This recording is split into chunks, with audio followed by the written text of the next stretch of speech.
Welcome to channel. അപ്പോൾ നമ്മുടെ Vivo X200 സീരീസിൽ പുതിയൊരു ഫോൺ ഇറങ്ങാൻ പോകുന്നുണ്ട്. അതിൻ്റെ ഡീറ്റെയിൽസ് കാണാനൊക്കെ വന്നിട്ടുണ്ട്. നമ്മുടെ വിവോ X200 FE എന്ന് പറഞ്ഞൊരു മോഡലാണ്. ഇന്ത്യയിലും ഇത് ഇറങ്ങുന്നുണ്ട് കേട്ടോ. അപ്പോൾ കുറേ പേര് ചോദിക്കുന്നുണ്ട് നമ്മുടെ X200 മിനി ഇറങ്ങുന്നുണ്ടോ. മിനി ആക്ച്വലി ഇന്ത്യയിൽ വരുന്നില്ല, അതുപോലെ തന്നെ അൾട്രയും വരുന്നില്ല. അത് കുറേ നമുക്ക് ചോദിച്ചുകൊണ്ട് സ്ഥിരം കമൻറ്റ് സെയിം കോമൺ കമൻറ്റ് വരുന്നതാണ്. അൾട്ര എപ്പോഴാണ് വരിക, അതുപോലെ തന്നെ മിനി എപ്പോഴാണ് വരിക ചോദിച്ചത്. മിനി അൾട്രയും വരുന്നില്ല കേട്ടോ. X200 FE ആണ് ഇപ്പം വരാൻ പോകുന്നത്. അതിൽ Dimensity 9300 പ്ലസ് പറഞ്ഞൊരു പ്രൊസസ്സറാണ് വരാൻ പോകുന്നത് കേട്ടോ. 50,000-നും 60,000-നും ഇടയിലായിരിക്കും പ്രൈസും കാണാനൊക്കെ വരിക. 12 GB 512 GB വേരിയൻ്റ് ആയിരിക്കും ഇന്ത്യയിൽ വരാൻ പോകുന്നത് കേട്ടോ.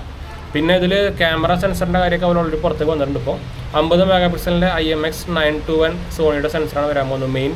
അതുപോലെ തന്നെ പിന്നെ 8 മെഗാപിക്സലിൻ്റെ അൾട്രാവൈഡ് ക്യാമറയാണ് വരാൻ പോകുന്നത്. 50 മെഗാപിക്സലിൻ്റെ 3x ടെലിഫോട്ടോ ലെൻസാണ് വരാൻ പോകുന്നത്. ഫ്രണ്ട് ക്യാമറ 50 മെഗാപിക്സൽ തന്നെയാണ് കേട്ടോ. നമ്മുടെ നോർമൽ X200 ആയിട്ട് കമ്പയർ ചെയ്യുമ്പോൾ അൾട്രാവൈഡ് കുറച്ച് ഷോക്കാണ്, കുറച്ച് അവർ ഭയങ്കര ഡൗൺഗ്രേഡ് ആക്കി. അത് മോശമായി പോയി. ഇപ്പോൾ നമ്മുടെ റോഡിൽ ഇപ്പോൾ നിറച്ച് വണ്ടിയാണ്, അതാണ് ഇപ്പോൾ സൗണ്ടും കാണാനൊക്കെ നമ്മൾ കേൾക്കുന്നത്. പിന്നെ IP68 പ്ലസ് IP69 വരുന്നുണ്ട്. 6500 mAh ബാറ്ററി വരുന്നതാണ് പറഞ്ഞിരിക്കുന്നത് കേട്ടോ. 2 വേരിയൻ്റ് വരും. 12 GB 256 GB, 16 GB 512 GB കേട്ടോ. 50,000-നും 60,000-നും ഇടയിലായിരിക്കും വരിക. ഇന്ത്യയിൽ ആക്ച്വലി ജൂലൈയിലാണ് ഇത് ലോഞ്ച് ആവുന്നതാണ് ഇപ്പോൾ ആക്ച്വലി ന്യൂസും കാണാനൊക്കെ വന്നിരിക്കുന്നത്. അപ്പോൾ 90 വാട്ടിൻ്റെ ഒരു ഫാസ്റ്റ് ചാർജിങ് സപ്പോർട്ടും വരുന്നുണ്ട് കേട്ടോ.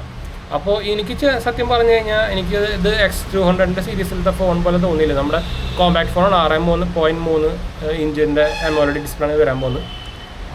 എന്തുകൊണ്ടും നമ്മുടെ OnePlus 13s ബെറ്ററാണ്. പക്ഷേ ആ 13s അവരുടെ നോർമൽ 13 കമ്പയർ ചെയ്യുമ്പോൾ ഡൗൺഗ്രേഡാണ്. എന്താ വെച്ചാൽ ഒരു സെൻസർ കുറച്ച് വരും, 2 സെൻസറുള്ളൂ ക്യാമറയ്ക്ക്. അതിന് പകരം നമുക്ക് 8 മെഗാപിക്സൽ കൊടുത്തിട്ടുണ്ടെന്ന് മാത്രം. പക്ഷേ നമ്മുടെ X200-ൻ്റെയും X200 Pro-ൻ്റെയും ആയിട്ട് കമ്പയർ ചെയ്യാൻ പറ്റുമെന്ന് എനിക്ക് തോന്നുന്നില്ല. ഇനിയിപ്പോൾ ക്യാമറയുടെ സാധനം പുറത്തേക്ക് വന്നിട്ട് അതിൻ്റെ എനിക്ക് ക്യാമറ ഭയങ്കര ഡൗൺഗ്രേഡ് തോന്നിയിട്ടാണ്. ബാക്കി ഓവറോൾ പെർഫോമൻസ് ഒക്കെ പിന്നെയും കുഴപ്പമില്ല. അതിൻ്റെ ഗീക്ക് ബെഞ്ച് സംഭവമൊക്കെ പുറത്തേക്ക് വന്നിട്ടുണ്ടായിരുന്നു. ഗീക്ക് ബെഞ്ച് സ്കോർ വന്നിരിക്കുന്നത് സിംഗിൾ കോർ 2087, അതുപോലെ തന്നെ മൾട്ടി കോർ 6800 വന്നിരിക്കുന്നത് കേട്ടോ. ഗീക്ക് ബെഞ്ച് സ്കോർ കുഴപ്പമില്ല എന്ന് പറയാം. 50,000 രൂപയ്ക്ക് താഴെയൊക്കെയാണെങ്കിൽ നല്ല ഡീലാണ്. 50,000-ന് 60,000 അല്ലെങ്കിൽ 60,000 ഇടയിലായിരിക്കുമല്ലോ. എന്ന് വെച്ചാൽ X200 65,000 അപ്പം മിക്ക എന്തായാലും ഇതിൻ്റെ പ്രൈസിങ് വരാൻ പോകുന്ന 55 സെയിം OnePlus 13s റേഞ്ച് ആയിരിക്കും. അപ്പോൾ ഇങ്ങനെ കുറ്റം വലിയ പറയാൻ പറ്റില്ല. പക്ഷേ X200 റേഞ്ച് ഉണ്ടല്ലോ, സീരീസ് ഉണ്ടല്ലോ, അതിനെ വെച്ച് കമ്പയർ ചെയ്യുമ്പോൾ ക്യാമറ കുറച്ച് ഡൗൺഗ്രേഡ് ആവാനുള്ള സാധ്യതയുണ്ട്. അതാണ് എനിക്കിതൊരു മെയിനായിട്ടൊരു ഇഷ്യൂ തോന്നിയത് FE സീരീസിൽ. അതിന് പകരം അവർക്ക് ആക്ച്വലി മിനി കൊണ്ടുവരായിരുന്നു കേട്ടോ. സത്യം പറഞ്ഞു കഴിഞ്ഞാൽ മിനി കിട്ടുന്ന സാധനമായിരുന്നു. അപ്പോൾ എന്തായാലും നമുക്ക് വൈൻഡപ്പ് ചെയ്യാം കേട്ടോ. നമ്മുടെ 2 ചാനൽസ് കാണുന്നവർക്ക് കണ്ടു സബ്സ്ക്രൈബ് ചെയ്യുക, സപ്പോർട്ട് മനസ്സിലേക്ക് നമ്മൾക്ക് ഷെയർ ചെയ്യുക. എന്തെങ്കിലും സംശയങ്ങളൊക്കെ എൻ്റെ കമൻറ്റ് ചെയ്താൽ മതി. നമ്മളെല്ലാ കമൻറ്റും പോകുന്നതാണ്.